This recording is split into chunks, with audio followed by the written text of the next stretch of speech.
welcome to the NDTV Dialogues, a conversation of ideas. This week, our special focus is on the India-US relationship. It's been described as the defining relationship of the 21st century strategically for India, but is it? What do both sides stand to gain?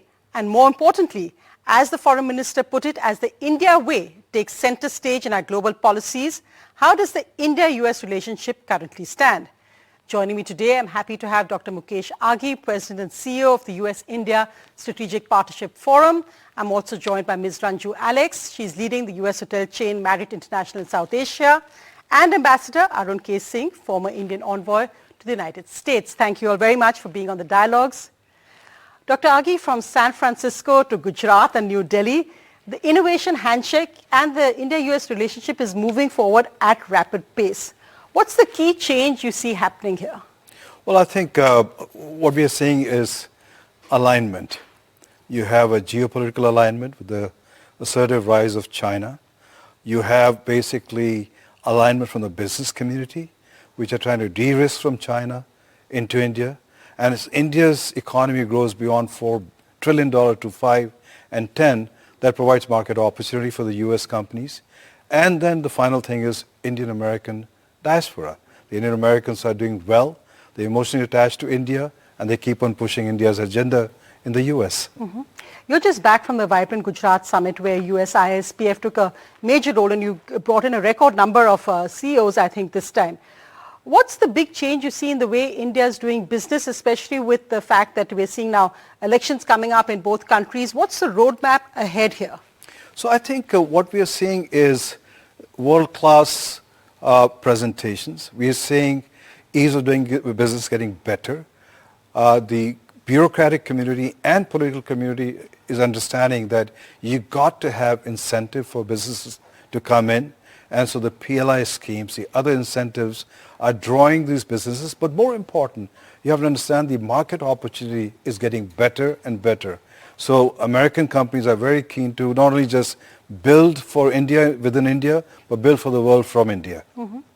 In fact, I'd like to bring in Ambassador Singh on that, because Ambassador Singh, I think one thing Indian diplomats have always marveled at is the fact that how much US business has been almost integrally linked with the US political establishment in terms of their foreign policy and in terms of what the asks are of, say, the Indian government to any other foreign governments. Now, India has always been very different with putting its strategic interests way ahead of, say, what the Indian business interests perhaps may be at that time, or looking at where where India stands very clearly in foreign policy. Do you see any shift in that, or where do you think the alignment is happening now between the two? Look, I think in terms of the US business and US government, there's always an element of alignment and an element of tension. For example, if you look at the US-China relationship, the US government is signaling that they need to de-risk, they need to lower their engagement with China, but many of the businesses are saying that a large part of their profits continue to be made in China. For example, one of the leading semiconductor companies said that 28% of their sales are to China. And if they don't sell to China, then they cannot do the $4 billion R&D that they're doing to remain ahead of the game, ahead of the others. So there is that element of tension. There's also alignment. When the Russia-Ukraine conflict started, you saw so many US companies pulling out of Russia.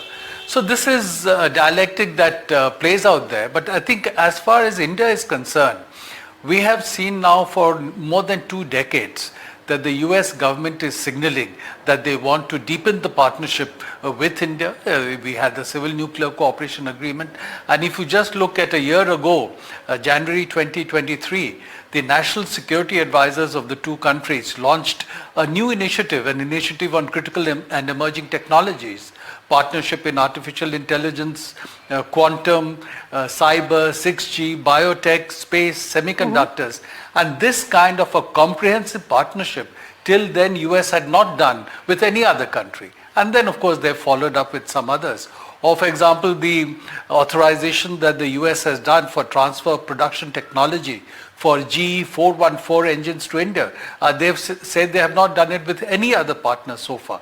So I think there is a growing alignment between the government and business interests both in India and the United States. As far as this partnership is concerned, I think both stand to gain from market opportunity, from technology partnership. You know, US companies have invested more than $50 billion in India. But the interesting thing is that Indian companies have by now invested more than $40 billion in the US economy and have a presence across all 50 states. And this enables them to get market access and technology access. So it's a two-way flow that is happening.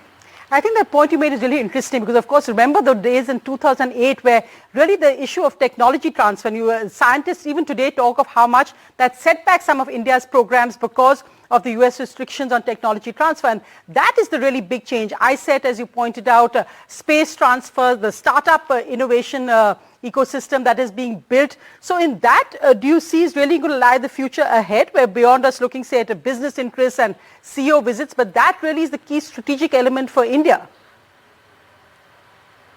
No, absolutely. I think both countries are now saying that the technology partnership will be the defining element in the partnership. And as you rightly said, till 2008, there were severe US restrictions on technology transfers to India. And that was one of the reasons why US wanted to do the civil nuclear cooperation agreement with India. Because after that, although there has been no nuclear commerce between US and India, it started the process of removing technology restrictions related to India. Until then, we hardly bought any defense supplies from the US. Right. By now, because of the easing on technology transfers, we have contracted to buy more than $20 billion worth of defense supplies. We are talking of a defense technology partnership. And now you're looking, for example, in space, the two countries would be mounting a joint mission to the International Space Station this year.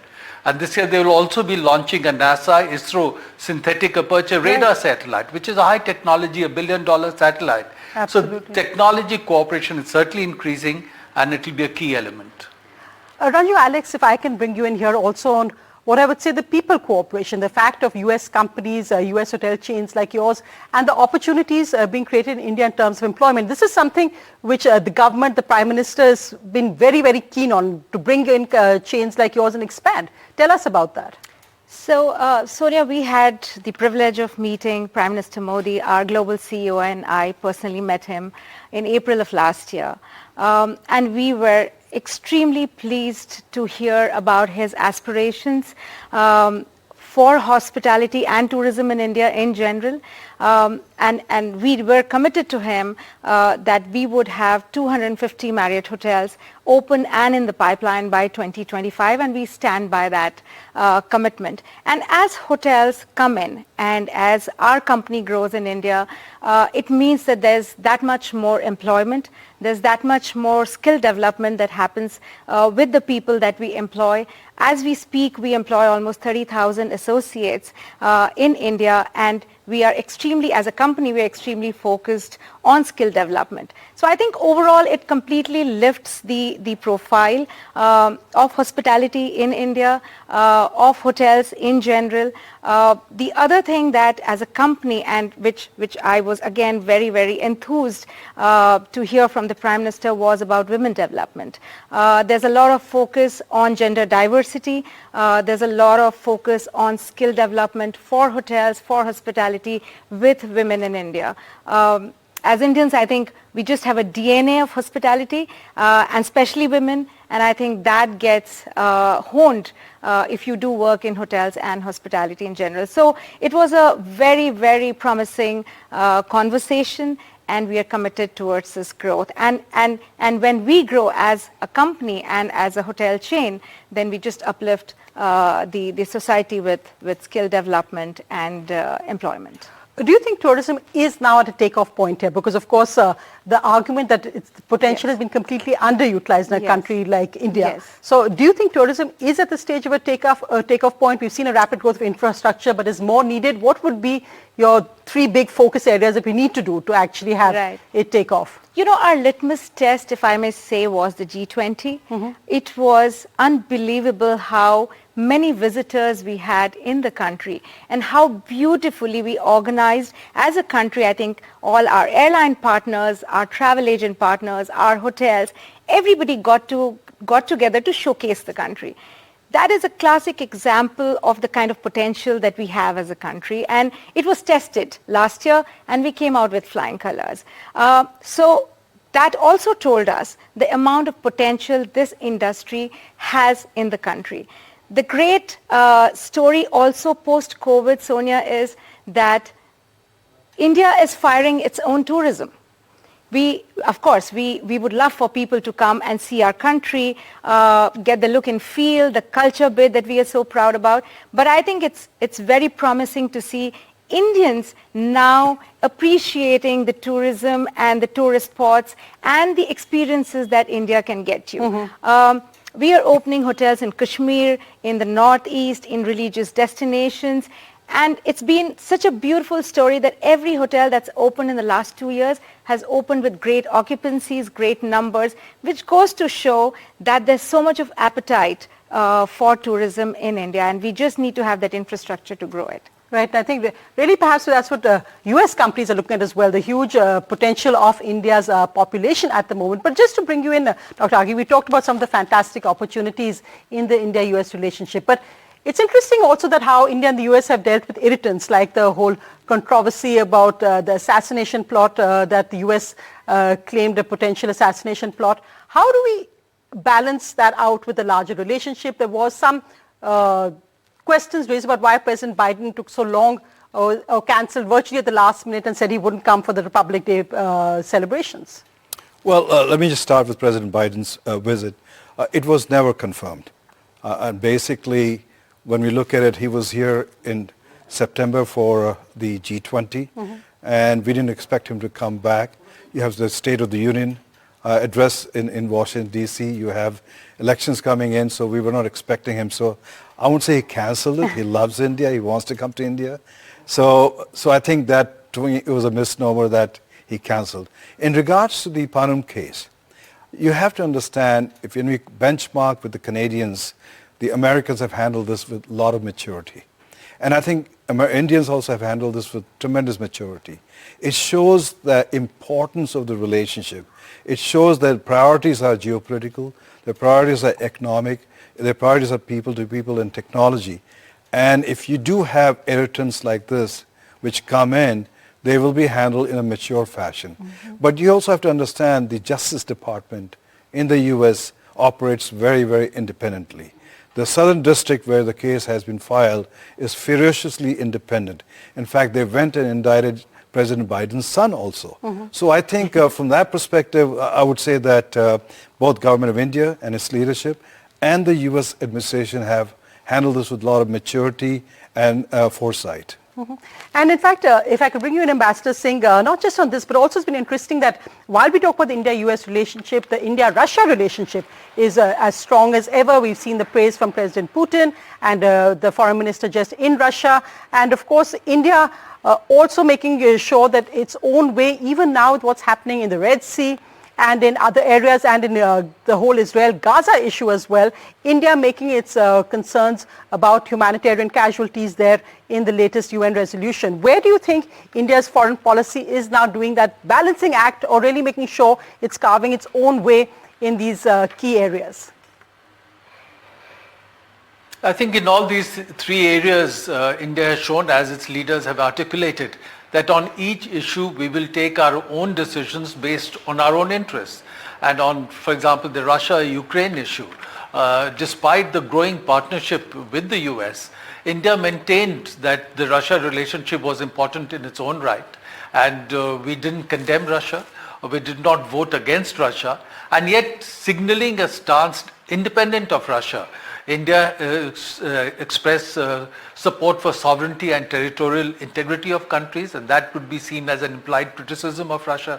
The Prime Minister, when he met President Putin, said that this is not an era of war and that diplomacy should be given a chance, the conflict should be ended. So it was distancing both from the US and the Russian position. And Russians have accepted it. And if you hear Russian leaders, they say they value India's independent stance. And the US leaders, Secretary of State, National Security Advisor, and others have said that they understand India's compulsions related to Russia. The relationship developed at a time when the US was not willing to be that kind of a partner, but now the US is willing to be that kind of partner. And with India, they're playing the long game. Similarly, on the Israel-Hamas issue, at one level, India came out very strongly against terrorism, condemning terrorism. The Prime Minister tweeted that India stands with Israel against terrorism. And if you see the statement that came out after the 2+2 Foreign and Defense Ministers meeting of India and the US in November last year, it said India and the US stand with Israel against terrorism. So that's very significant. I don't think India and US have ever had a joint statement reflecting a position on Israel. Right. But this, going beyond that, India said that you must observe international humanitarian law, humanitarian assistance must be provided to Gaza, the conflict must end, and India also has provided humanitarian assistance to Gaza. So, and each issue, therefore, India is carving its own path, seeing where interests lie, taking that position, and from the reactions you can make out that there is appreciation internationally, including of the specific players involved, of the fact that India is taking its own decision, and I think that's of value. And if I want to bring you in on that, Ranjali, because really I think when you look at not just tourism, but even when you look at the economy, uncertainty and really global headwinds like this, I mean, I think from COVID onwards and then Israel, Gaza, what's happening in Ukraine, now what's happening in the Red Sea, how important are stable relations in between two countries like India and the US at a time like this? Very much, because, as the hospitality industry, we're catering to just about every traveler into India and vice versa, Indians traveling outside. It's extremely important that we do have stability, and we can see the benefits of stability right now in the country. So it's extremely important. We are mindful, but I must tell you, we are a company which is hugely local. Most of the people who work in our company are from India. We are extremely focused on having the Indian and the local element across our hotels, because we do at the end of the day cater to our own country largely.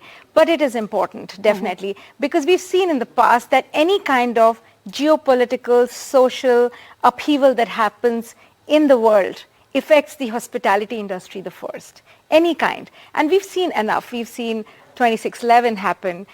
We've seen the downturn happen. We have seen COVID happen, and hospitality has always been hit hard and very first.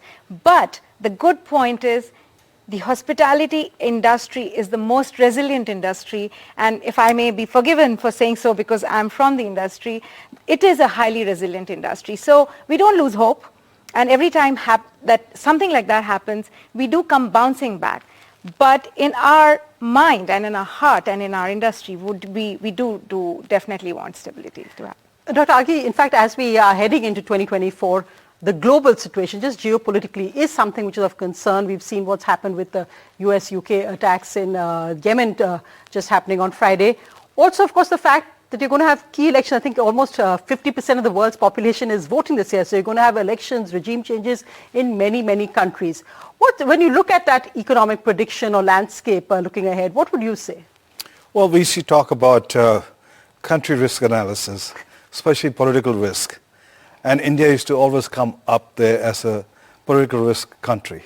For the first time, I'm saying India is coming us as the most stable country from a political risk perspective. US is the other extreme now. We have no idea what's going to happen in the US. President Trump could come back, or President Biden could be elected, or Nikki Haley could be there.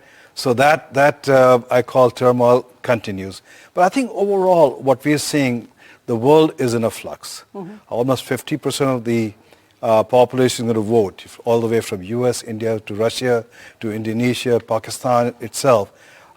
So we see a change happening. And I think for the first time after Second World War, what we are seeing is there's a shift in balance of power. And countries like India are coming out much more assertive, much more, I call, opulent from the perspective of economic growth. In every aspect, you're seeing India rising. And you have a leadership which has the confidence, which tends to permeate the confidence in the population. So I think as we look at 2024, we are seeing India's economic growth, India's confidence will keep on rising as things move forward.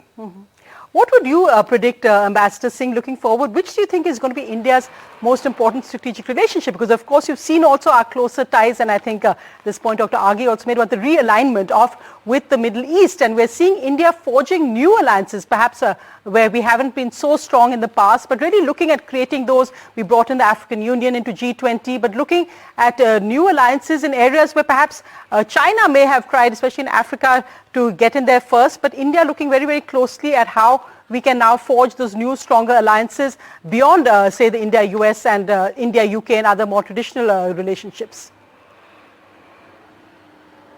No, Sonia, you're right. India has many important relationships. To begin with, the Russia relationship continues to be important. There is a historical memory. We've had political support. There is defense cooperation. And so the effort from India is to sustain that relationship.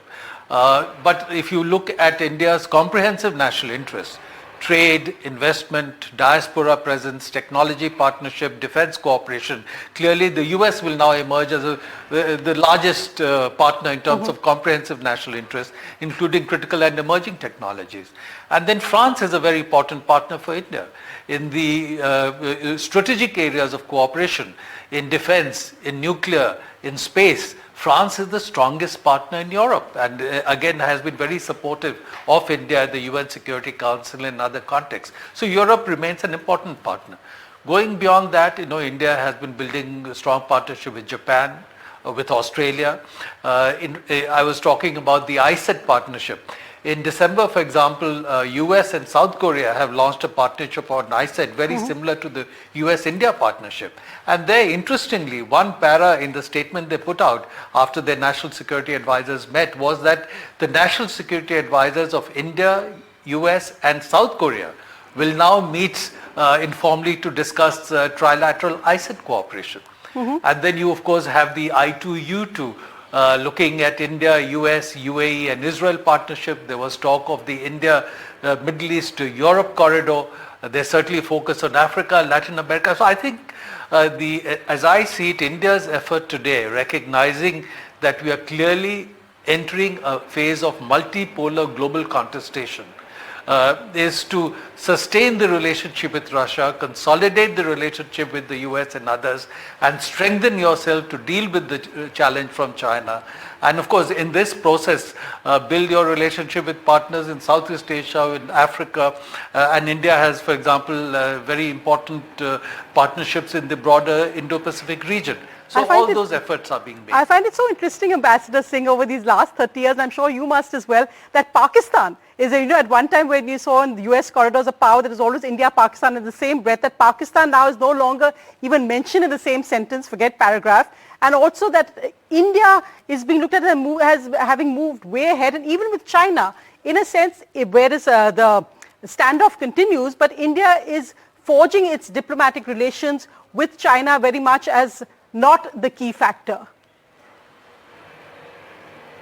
No, you're absolutely right, Sudha. In fact, I think the de-hyphenation as far as the US and West is concerned of the India-Pakistan relationship really started in 2008 when India did the civil nuclear cooperation agreement with India, where US did the agreement with India and refused to do it Pakistan.